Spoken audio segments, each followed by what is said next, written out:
Señores, tras los terremotos que atravesaron nuestro país, la reconstrucción no solamente se trata de levantar paredes, sino de reparar vidas. Cientos de personas que enfrentan nuevas realidades de movilidad debido a amputaciones o secuelas del síndrome de aplastamiento, hoy se enfrentan al reto de volver a recorrer sus propios vecindarios. Bueno, y es que cuando hablamos de reconstruir, el verdadero cambio no empieza en los grandes megaproyectos, sino en el entorno inmediato. Una acera sin escalones improvisados, una rampa bien calculada en la entrada o una puerta suficientemente ancha son o hacen la diferencia entre que una persona pueda salir de su casa de forma autónoma o que se quede simplemente confinada en ella. Completamente. De hecho, para profundizar en cómo podemos transformar este gran desafío en comunidades verdaderamente accesibles y humanas, nos acompaña Mario Félix Fermín. Ella es especialista en arquitectura y diseño. Le damos la bienvenida.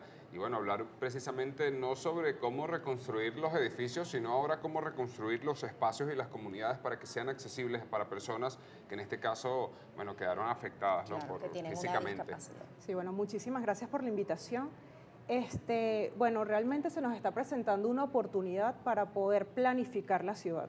Creo que esta coyuntura nos puede llevar a que podamos humanizar la ciudad en el sentido de crear una ciudad más empática, circulaciones más cómodas, aceras que no se interrumpan y que esto beneficie desde el adulto mayor, pasando por una familia, una mamá con el coche, un papá con niños, hasta personas que quedaron o que padecen movilidad reducida temporal o permanente. Pero según tu criterio como arquitecto, ¿cuáles serían esas modificaciones que se deben empezar a hacer desde ya, por ejemplo, en Caracas? Yo diría que a nivel del país, pero bueno, comenzando, ¿no? Por Caracas.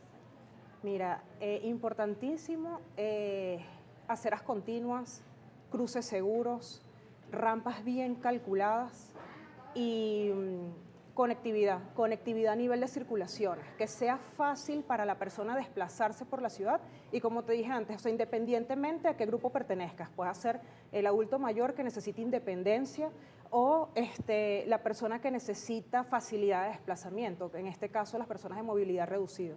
Bueno, de hecho hablamos desde aceras, calles, pero es mucho más complejo y profundo, como por ejemplo los sistemas de transporte. Vemos en otros países como esto, por ejemplo, lo que llamamos aquí la camionetica, la camioneta, en otro caso el sistema de bus, Claro. como tienen incluso rampas para poder ingresar a personas con Se, silla de se ruedas. inclinan Sí. un poco y todo. Acá vemos de hecho estas camionetas que en muchos casos no están aptas para conducir, las vemos como dobladas hacia un lado, como Ajá. realmente, o sea, no son unidades aptas para estar en la Claro. calle, pues muchísimo menos para trasladar a una persona con algún tipo de condición, ¿no? Especial.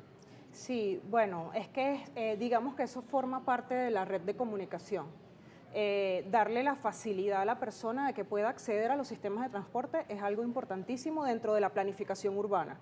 Y también la conectividad entre paradas también es muy importante. Bueno, más allá de todo lo que implica las circulaciones, las redes viales. Claro, y es que tenemos que entender que, por ejemplo, generalmente vemos una parada de autobús y no hay una rampa, ni siquiera para que pudieses acceder a ese bus. Detalles como huecos en las aceras, alcantarillas mal colocadas, que hace que una persona en silla de ruedas, por supuesto, no pueda circular. Hasta los semáforos, por ejemplo, en otros países vemos que hay acceso no solamente para a ver, que el semáforo, ok, cambie de color de forma automática. No, puedes apretar un botón que te permite pasar. Son muchos detalles.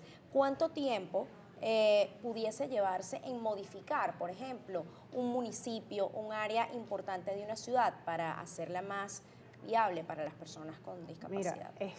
el tiempo o sea, no podría tener el manejo del Claro, tiempo porque eso depende de la inversión, de la inversión. de los recursos que se inviertan y a recursos no nada más en la parte económica, sino el tiempo que se invierta para esto.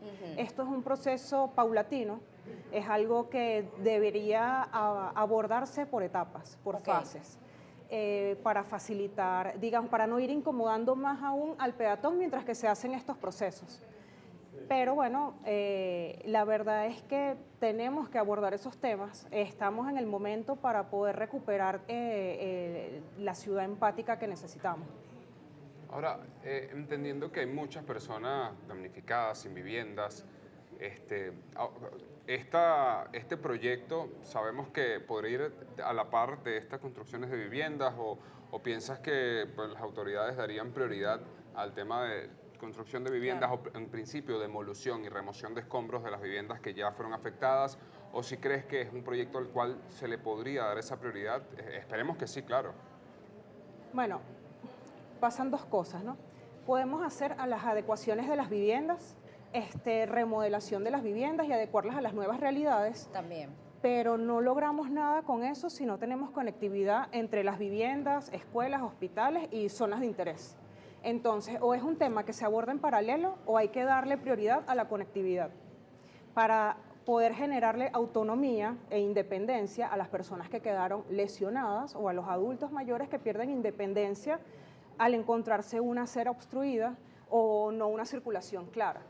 Ok, ¿crees que debería haber algún tipo de ley que obligara a que pues existieran ese tipo de espacios? Porque una cosa es que a lo mejor una gobernación, una alcaldía quiera hacerlo porque le parece justo para sus ciudadanos, pero nadie los obliga a hacerlo, no hay una ley que los obligue. ¿Crees que debería existir una? Esas normas existen. Existen las normas, Esas pero normas no se existen cumplen. y durante el desarrollo académico uno las estudia. Ok, explícanos un poco más de eso. Eso forma parte de lo que sería la planificación del urbanismo de la ciudad. Y de hecho eso, al momento de tú crear la planificación urbana, ese momento de planificación es lo que te permite recurrir a esas normas, que más allá de normas son digamos, es el ambiente para que la persona se desarrolle naturalmente en los espacios. Claro, pero esa norma no es algo obligatorio, ¿o sí? Es decir, aquí se hay respetado. Es obligatorio. Entonces pero, se hay respetado eso, por así exacto, decirlo. porque digamos que nuestras ciudades están diseñadas desde un principio para los vehículos, no para las personas. Entonces eso lo vemos cuando hay conflictos de cruces entre el semáforo peatonal y el semáforo vehicular. Las aceras están interrumpidas y de hecho hay edificaciones que se convierten en barreras en la circulación.